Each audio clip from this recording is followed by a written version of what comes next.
and welcome to episode 23 of the NatalieinRenaissance podcast.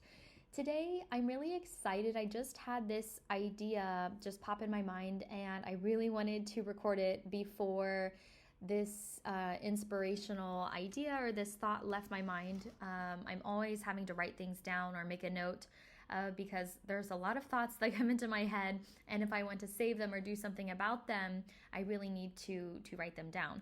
And so what I want to talk about today is the artist and ROI. And if you haven't heard of the abbreviation ROI before, it stands for return on investment. And if you're in the financial world, or you have some background in investing or finances, or you've been doing just some research to be financially healthy, literate, I think these things are really great, especially for performing artists and entrepreneurs. Like, we need to figure out the money piece, right? In a way that works for us. But ROI is a very important word, and I was thinking about it a little bit differently, at least when it came to this podcast episode. But ROI, return on investment, basically, if you look it up, it's a way of measuring the value of something that you're doing, something that you've invested in, to evaluate its efficiency or comparing it to something else. And it's basically like when people ask the question, well, what am I getting out of this? Or how is this benefiting me? They're basically asking you, what is the return on investment? If I do this, what is then going to happen? Or if I do this, what is something tangible that I will get back? So it's this law of planting and harvesting. So they're basically asking you what they're going to get back, or what they can expect from making this decision, from giving money, from buying the product, right? And so understanding ROI and how it really moves the marketplace, as it were. People who are really good at communicating their ROI in terms of their service or their product, they have higher sales because they're convincing people that what they're going to get out of the service or product is going to be really great for them. And so people want that. And so they then put in the investment, be it money or time. And so I was thinking about ROI, return on investment, as an artist. I have spent a lot of time, a lot of money on the training that I have, the skills that I have, even the mental skills that I have, the knowledge, all of that was acquired through some financial investment, also mental investment, discipline, consistency, and time on my part that was invested into a certain subject area. And as a business person, being able to use these skills and have those skills give back to you, that is where you are like, oh wow, I've invested all this time into getting a degree or taking this training or working on this website or this product. And now on the other side of that, the flip side, I am now seeing the return on my investment. And if you aren't seeing that, that can be a really disheartening place to be. And I think that's something that everyone goes through, right? Going back to the law of the harvest, where, you're sowing your seeds, you have no guarantee that those are going to spring up, all of them. And there's no guarantee that it's going to work, right? And so sowing those seeds, taking that investment, it is a leap of faith, or it's a step of faith, or it's a part of faith to do those things. And I think not sowing is never not the answer.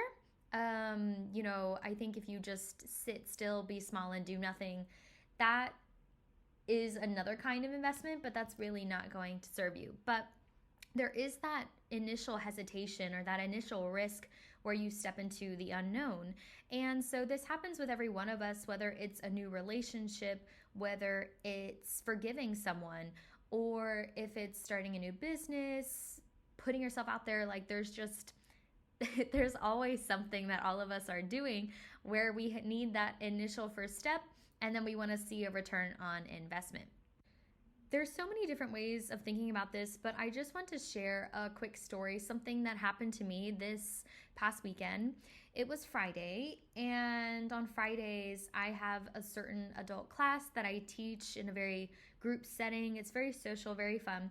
And so something that morning told me to do certain things a certain way in how I looked in my presentation, and I had enough time, and so it just felt really good to have start off Friday very well.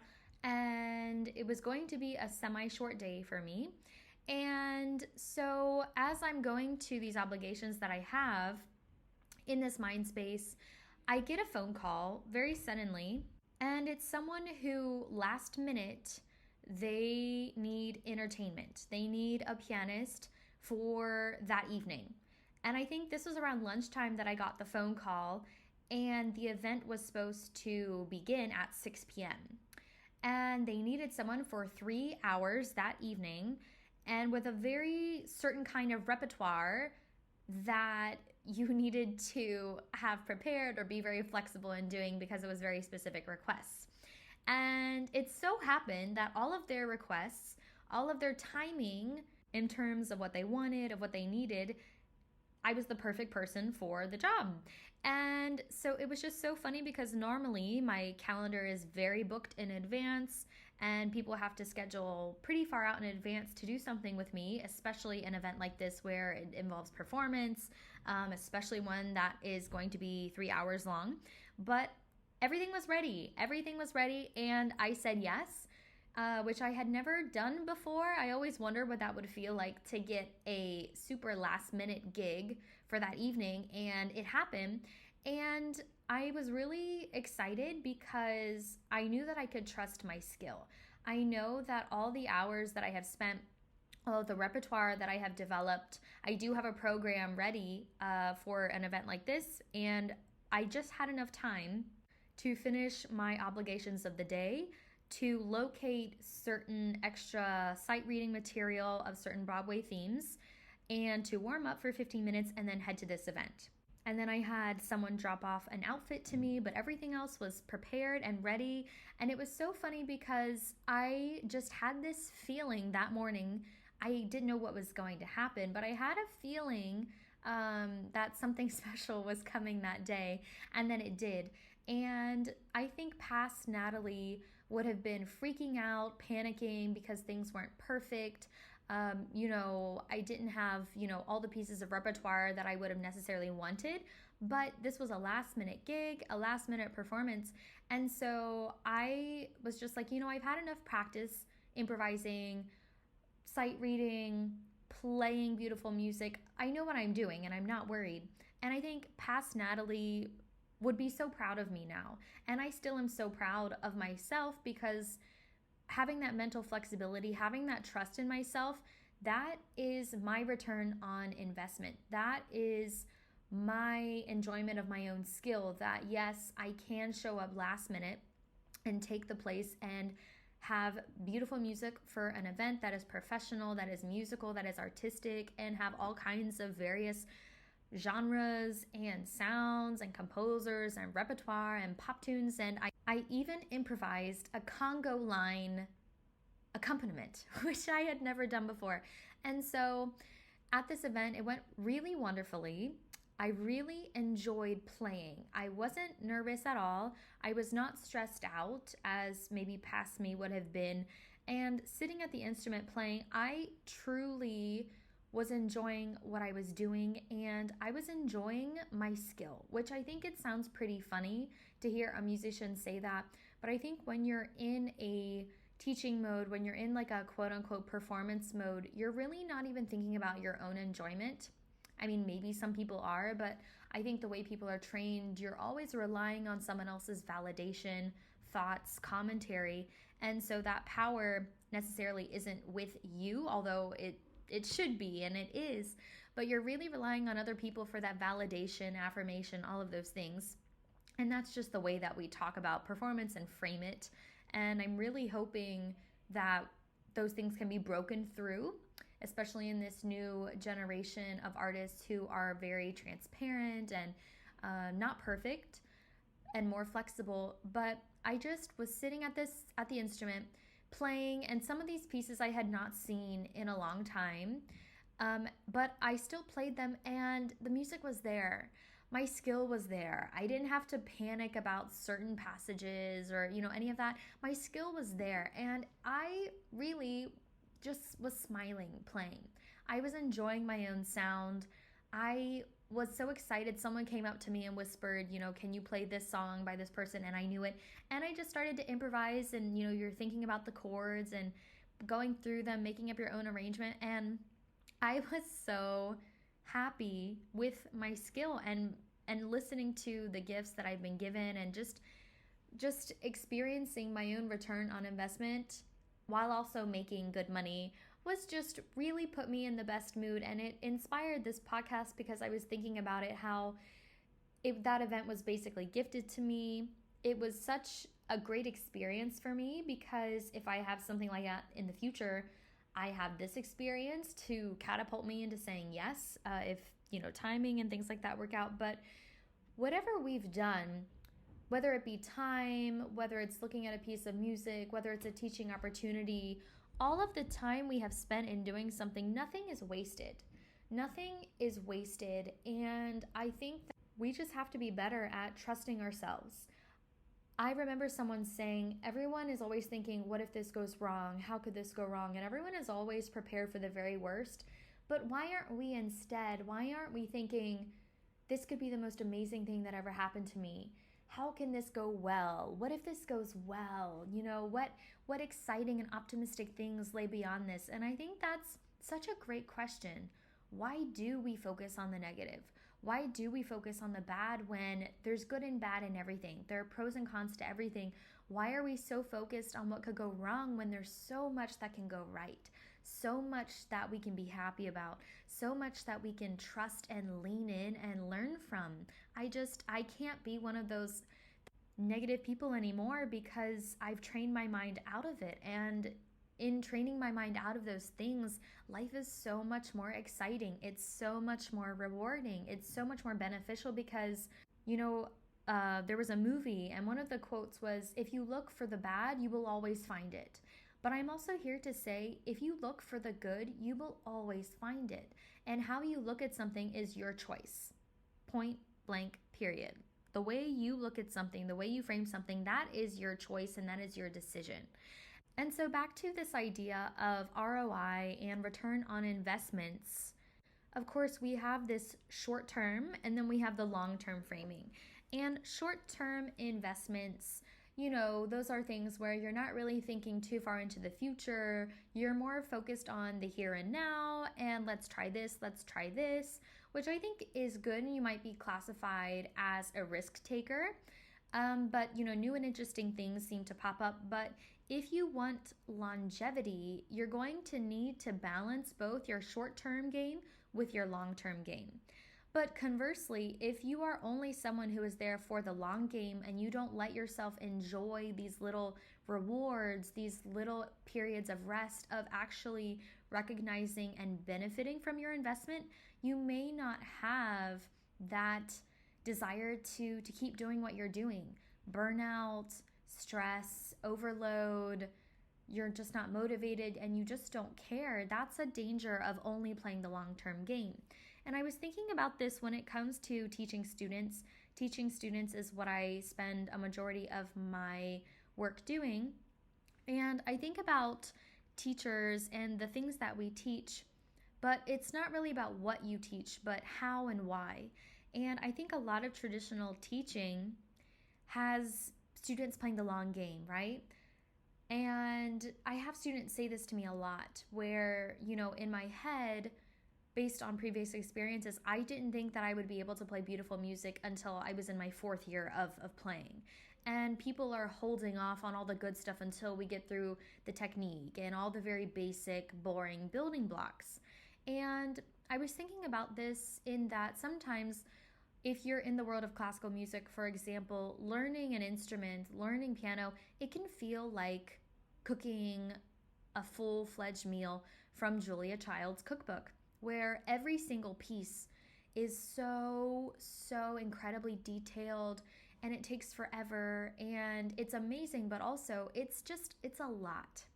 And having to do that every day for every meal, you wouldn't want to cook ever, because just the idea of starting that gigantic process that never ends, that just is over and over and over, that just seems dreadful. And I think about a short-term game as something like writing a song, being creative, improvising, songwriting, musical charades. Those are things that are more short-term game where you're enjoying a small little concept like a bite of chocolate or a small game of some sort where you are in a period of relaxation, recreation, rest, and that actually enhances the learning. And, if I'm talking about learning a full fledged classical piece with all the details and accuracy and musicality, that's a very long journey. That feels like, as I said, like a huge Thanksgiving spread, everything made from the Julia Child's cookbook. Nothing against Julia Child's, but it is a very different kind of cooking that is more leisurely and artistically detailed, and not everyone has the desire to do that. And I think about these other shorter, easier approaches to learning, like ramen, where maybe you just open up the pack of ramen. I know it's not the healthiest thing in the world, but we do need ramen in the world.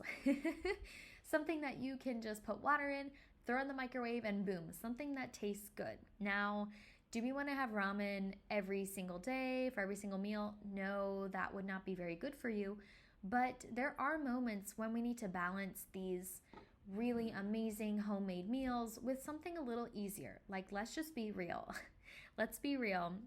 And I also think in music teaching that this is very true, where, of course, it's wonderful to have a goal, a dream piece, something that is going to take a little longer. But there are also things in the musical world that do not take hours and hours and hours to do. Things that are short, concise, they're easy entry points. And those small things, they breed success really quickly, right? And they give the student a taste of a return on investment, right? They don't have to wait years and years and years to make a beautiful sound. They don't have to wait until they learn to read music to make a beautiful sound, right? Why are we linking those two things together?